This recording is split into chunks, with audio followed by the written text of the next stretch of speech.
foi o ministério de Jeú? Exterminar, é isso aí, exterminar com a casa de Acabe e não deixar ninguém mais ali. Ninguém.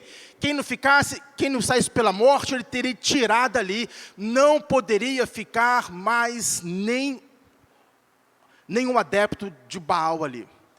Então a última missão era reunir todos no templo de Baal, todos. Ele foi e colocou todos os profetas no templo de Baal, e para lá ele foi para poder destruí-lo todos. Só tinha essa forma de acabar com a idolatria. Irmãos, Deus vem falando com isso, falando com Eliseu, falando com Elias, o fogo caiu. Os irmãos vão ver que, olha, vocês vão observar uma coisa. Lá no sul, não tinha tantos milagres. Já observaram? Se observaram, olha o livro de Isaías. Você vê milagres ali, mas você não vê tanto milagres no sul. Você lê, por exemplo, olha a história de Jeremias. Você vê um livro longo, mas você não vê tantos milagres com Jeremias. No norte, irmãos, quantos milagres Deus não fez com Elias? Para quê? Para o povo ver quem era o Deus verdadeiro. O fogo caía do céu, uma criança era ressuscitada. Quanta coisa acontecia ali com Elias. E quando Elias é levado, Elias não morreu, e quando Elias é levado ao céu, entra Eliseu, e os milagres dobram com o profeta Eliseu. Dobram. Há ressurreição de mortos, há ocasião em que o pão multiplica, há ocasião em que também há um ferro que cai dentro de um rio, um ferro, um machado, caiu dentro do rio. Estava trabalhando, o ferro caiu. E o rapaz ficou desesperado, porque ele disse, isso aqui era emprestado. Eliseu falou, aonde o ferro caiu? Aqui. Eliseu orou, irmãos. E eu creio nisso. O ferro flutuou. Amém? Você não crê nisso? Para que isso? Para aquele povo ver que Deus é verdadeiro. Porque tantos milagres assim no norte e não tanto no sul. No sul parece que as coisas se resolviam pela profecia, pela palavra, mas no norte precisava da palavra, mas também tinha milagres acontecendo com Elias e com Eliseu, como você nunca via na história, meus irmãos. Eliseu foi colocado numa sepultura, depois foi jogado uma pessoa ali, e aquela pessoa só encostou nos ossos de Eliseu e ela ressuscitou. Isso acontecia no norte. Basta os irmãos lerem a história de Elias e o seu sucessor Eliseu, para os irmãos verem quantos milagres ali. E agora ele estava indo para fazer a sua última missão. E quando ele vai para a última missão, que era para exterminar com a idolatria, vamos falar assim, né? Exterminar com a idolatria, essa foi a missão que Deus deu a ele. Aí ele encontra com um homem chamado Recabe. E os recabitas, irmãos, era um grupo de pessoas temente a Deus. Não vamos falar aqui sobre os recabitas, mas a história dele é muito trabalhada ali no livro de Jeremias. E ele encontrou Jonadab, filho de Recabe, que vinha ao encontro. E Jeú saudou e disse, reto é o teu coração, como o meu coração é com teu coração. Jonadab, reto é o teu coração com o meu coração, como o meu é com o teu. Ele falou bem assim, é. Se é, então me dá a sua mão. E suba neste carro, porque você vai ver o que Deus vai fazer agora. Nós estamos indo para exterminar, para acabar com a idolatria de Israel. Essa é a missão que Deus me deu. Está lá, os irmãos podem ler depois, 2 Reis, capítulo 9. Depois os irmãos podem ler do versículo 1 até o versículo 12. Aí está a missão de Jeú.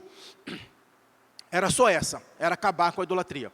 Então vamos comigo para você ver o que Deus vai fazer. E ele foi e subiu o carro. Por que eu estou trazendo esta palavra, irmãos?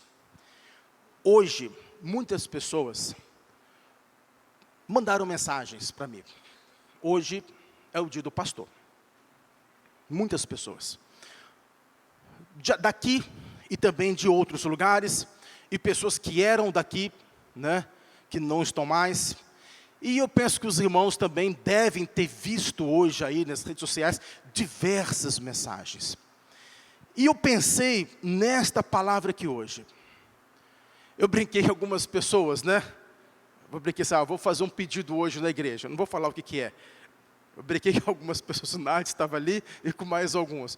Mas eu vou fazer um pedido sim, irmãos. E esse pedido está aqui, na palavra de Deus. Nós queremos caminhar juntos. Então Deus também nos deu uma missão a esta igreja. Deus deu um projeto a esta igreja. E a pergunta, eu disse para os irmãos que talvez a mensagem seria hoje bem breve. Porque a mensagem vai girar em torno desta pergunta só. A pergunta que eu faço hoje, eu me coloco como fosse o GU aqui hoje. A pergunta que eu faço hoje para os irmãos é essa. Deus me deu uma missão. Deus me deu um trabalho. Deus me deu uma missão a cumprir nesta igreja. Não é de agora, irmãos. Tem 28 anos que eu fui ordenado a pastor em início de janeiro, dia 30 de janeiro de 1995. Mas Deus me deu uma missão. Essa missão passa literalmente por missões. Essa missão passa literalmente pela divulgação, pela propagação do ensino. Eu não vou dizer ensino teológico não, mas do ensino bíblico na igreja.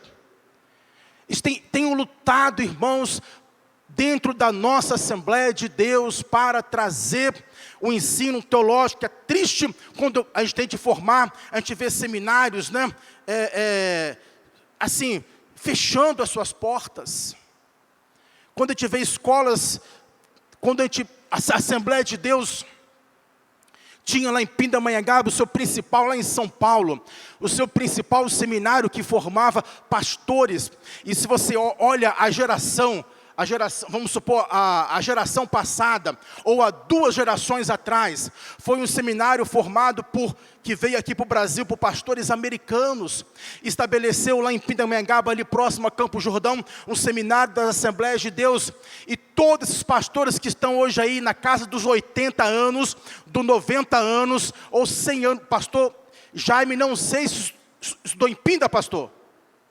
O senhor estudou em Pindamonhangaba? Ele foi de Pindamonhangaba. Não sei se o senhor estudou internato lá. Mas essa geração que tem 80 anos, 90, todos eles, pastores, passaram por Pinda, mas hoje está fechado. Hoje o que eles fazem lá é o quê? É um curso à distância. O aluno não vai mais lá. E lá era uma escola onde o aluno ficava internato ali estudando. Irmãos, a Assembleia de Deus hoje tem 20 milhões de crentes no Brasil. O maior movimento pentecostal do mundo é a Assembleia de Deus do mundo. 20 milhões de crentes no Brasil. Nós não temos um seminário internato. Não temos. Temos uma escola, temos uma faculdade, sim.